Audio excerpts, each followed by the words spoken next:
কাঁদছিস কেন, তোর কি হয়েছে? বলছে, সাধু বাবা তুমি দেখতে পাচ্ছ না আমার স্বামী চলে গেছে। ও, তোর স্বামী চলে গেছে? তাহলে যাকে জড়িয়ে ধরে আছিস ওটা কে? বলে, এই তো আমার স্বামী। তাহলে চলে গেল কে?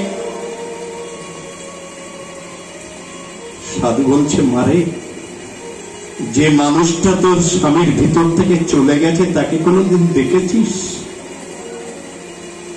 কে আসে কে যায়, কে চলে গেলে শুধু দেহটা পড়ে থাকে, তার কোনো মূল্য নাই। তাকে কোনোদিন জানার চেষ্টা, বোঝার চেষ্টা করেছিস মা? চাষি ভাই, সেই মানুষটাকে জানতে গেলে সদ্গুরুর সৎ নামের বীজ এই দেহ জমিতে বপন করতে হয়। এই জমিটা চাষ করলে